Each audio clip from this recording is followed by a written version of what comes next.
Hello friends, welcome to my channel. So friend, आज हम इस वीडियो में डिस्कस करने वाले हैं एमए प्रीवियस ईयर का ड्रामा या फिर प्ले जिसका नाम है किंग लियर, जो कि विलियम शेक्सपियर के द्वारा लिखा गया है। एंड ये 5 एक्ट का प्ले है। इस प्ले में बेसिकली होता क्या है, एक बार एक राजा होता है और उसकी 3 बेटियां होती हैं। अब ये जो राजा है वो ये सोचता है कि मैं रिटायर हो जाऊं और मेरे पास जितनी भी धन दौलत वगैरह है, जितनी भी प्रॉपर्टी है, वो मैं इन तीनों के बीच में बांट दूँ।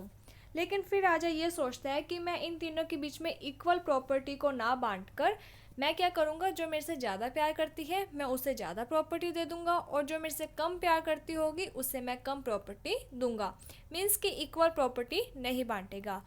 तो जैसे ही लड़कियों को ये बात पता चलती है तो राजा की जो सबसे बड़ी वाली और बीच वाली जो लड़की होती है वो तो राजा की क्या है, बहुत सारी चापलूसी करने लग जाती हैं।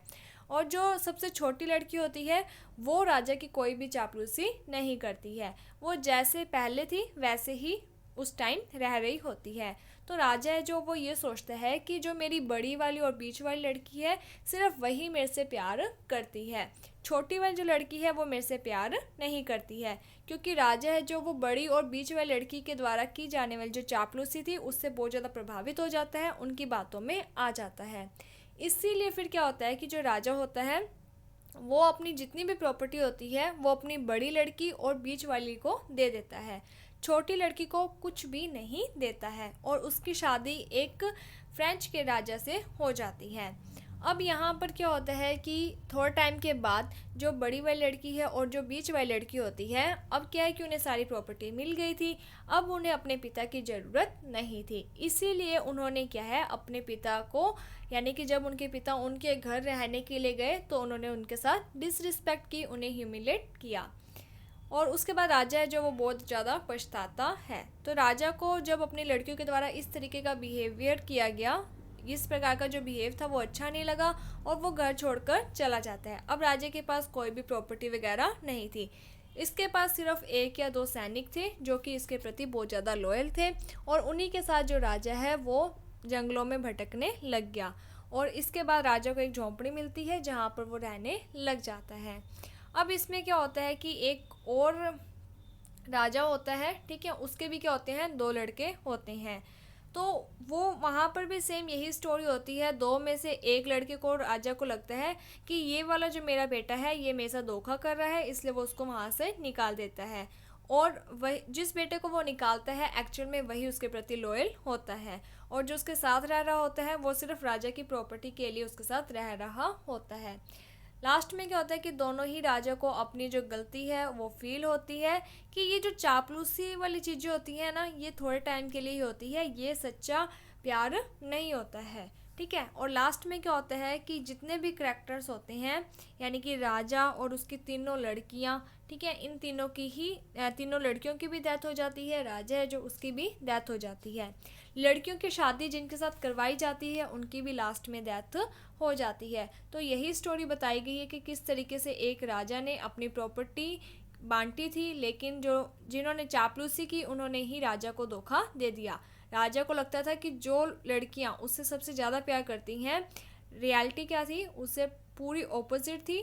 जो 2 लड़कियां जिन्होंने सारी प्रॉपर्टी ले ली वो उनसे बिल्कुल भी प्यार नहीं करती है, जबकि तीसरी लड़की थी वो राजा से बहुत ज़्यादा प्यार करती थी। अब हम इसे इंग्लिश में ट्रांसलेट करके पढ़ते हैं। Lear retires from the throne and decide to divide the kingdom among his 3 daughters. तो जो लियर है अब वो रिटायर होना चाहता था और अपना जो किंगडम है उन्हें अपने तीनों लड़कियों के बीच में डिवाइड कर देना चाहता था। However, first he puts them through a test by asking each of them to declare how much love they him. तो यहाँ पर क्या है कि वो ये सब करने से पहले उनका एक टेस्ट लेना चाहता था। उन्हें जो अब राजा था उन्होंने क्या किया, अपने तीनों लड़कियों को बुलाया और ये कहा कि वो ये देखना चाहते हैं कि कौन उससे सबसे ज़्यादा प्यार करती है। इवेंचुअली ही ओनली सब divide his kingdom between 2 of his eldest daughter. और इसी को देखते हुए उसने अपनी जो प्रॉपर्टी है वो अपनी 2 सबसे बड़ी वाली लड़कियों के बीच में अपनी जो भी प्रॉपर्टी थी, जो किंगडम था, उसे बांट दिया। द रीज़न इज़ दैट, और रीज़न क्या था, दे शो और relentless loyalty and love towards his father through superficial flattery. अब इसमें क्या था कि ये जो दोनों बड़ी वाली और बीच वाली जो लड़की थी, उन्होंने क्या है अपने पिता के प्रति यानी कि बहुत ज़्यादा लॉयल्टीज़ दिखाई, बहुत ज़्यादा लव है जो वो दिखाया, इसलिए जो राजा है वो बहुत ज़्यादा प्रभावित हो जाता है और अपनी जो प्रॉपर्टी है वो अपनी दो बड़ी वाली लड़कियों को दे देता है। However, the last born daughter despises the prominence of his sister.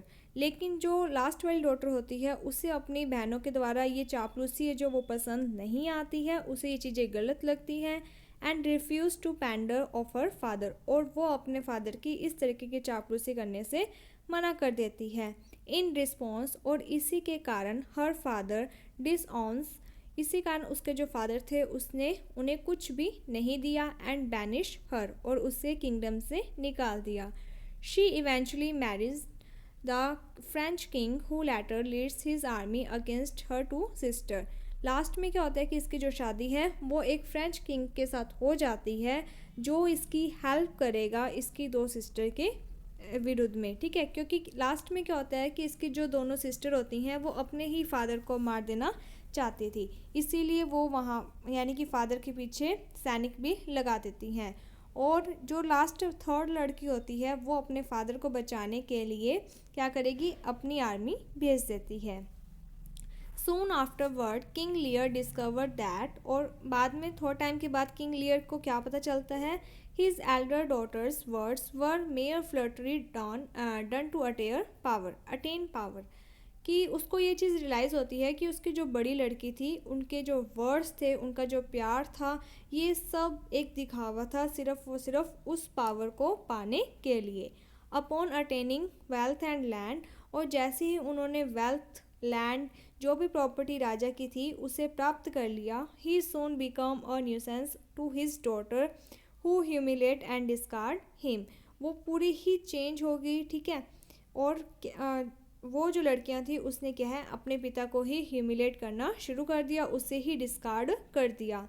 Stuck by disbelief, और इस तरीके से जब राजा को ये धोखा मिला he and that his beloved daughters do not truly love him, कि उसकी जो डॉटर हैं वही उससे सच्चा प्यार नहीं करती हैं।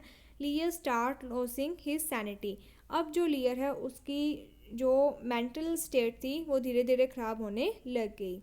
ही escape from his daughters house, अब वो अपनी जो डॉटर है अपनी बेटियों का घर छोड़कर चला जाता है। And loiters upon a heath in the course of a great thunderstorm in the company of his fool as well as Kent a secret noble man who is loyal to him.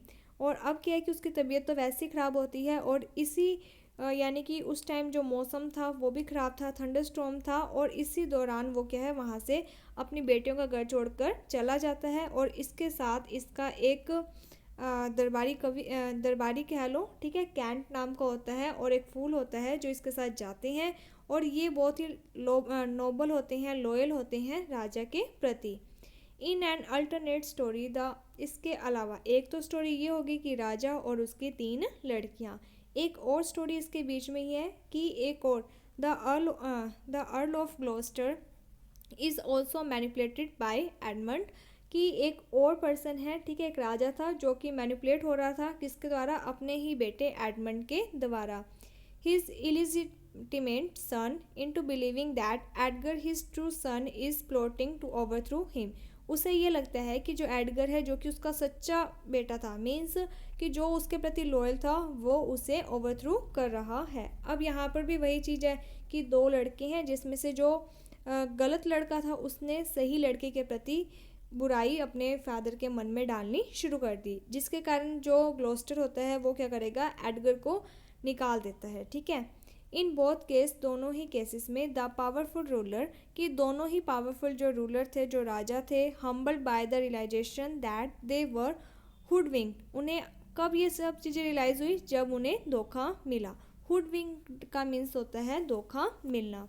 Eight the end of the play both Earl of the Gloucester and the king Lear have learn through personal experience who is loyal to them, जब इन दोनों को एक personal experience हुआ तब इन्हें जाकर पता चला कि वास्तव में लॉयल इनके प्रति कौन था। Through act of poetic justice Regan and Goneril, अब यहाँ पर ये जो रैगन और गॉन्ड्रियल है ये कौन है, ये राजा की बड़ी वाली दो बेटियां हैं, ब्लाइंड साइडेड बाय एडमंड। अब ये दोनों क्या कि एडमंड है जो उससे पसंद करती थी। गॉन्ड्रियल आफ्टर दैट किल रैगन। अब यहाँ पर क्या होता है कि जो दोनों लड़कियां थी अब वो भी क्या है कि जब एडमंड को पसंद दोनों करने लगी और दोनों ने ही क्या किया, एक दूसरे को मार दिया। कैसे मार दिया अब वो देखो। जो गॉन्ड्रियल थी आफ्टर दैट किल रैगन, सबसे बड़ी वाली लड़की है उसका नाम था गॉन्ड्रियल, उसने क्या किया, अपनी बहन रैगन को मार दिया। Then proceed to commit suicide, और उसके बाद खुद भी उसने सुसाइड कर ली। एडगर दैन किल्स एडमंड, और जो एडगर था उसने किसको मार दिया, एडमंड को मार दिया। एंड फाइनली और लास्ट में कॉर्डेलिया, ये जो कॉर्डेलिया है ये कौन है, ये लास्ट जो थर्ड गर्ल थी राजा की वो है। Gets killed through hanging after Edgar issue a decree. ये जो कॉर्डेलिया होती है ये भी लास्ट में मर जाती है, और इसके बाद जो एडगर है उसने क्या है कि एक फरमान जारी किया। King Lear eventually dies from his heart attack, और जो किंग लियर होता है वो भी मर जाते हैं। क्यों, क्योंकि उनको हार्ट अटैक आ जाता है। Nevertheless peace and order are fully restored within the kingdom. तो इस तरीके से यहाँ पर जब सारे ही लोग मर गए हैं तो जो पीस और ऑर्डर था उसको वापस से रिस्टोर किया जाता है। तो यही स्टोरी है कि किस तरीके से एक राजा था, उसकी 3 लड़कियां थी, राजा ने अपनी सारी प्रॉपर्टी अपनी बड़ी वाली 2 लड़कियों को दे दी। लास्ट में राजा को धोखा मिलता है अपनी दोनों उन्हीं बड़ी लड़कियों से, और लास्ट में उसका साथ कौन देती है, छोटी वाली लड़की। फिर लास्ट में राजा भी मर जाता है और उसकी जो छोटी लड़की होती है वो भी मर जाती है। सो होपफुली आपको ये जो स्टोरी है वो समझ में आ गई होगी। Thank you friends for watching my video. Thank you.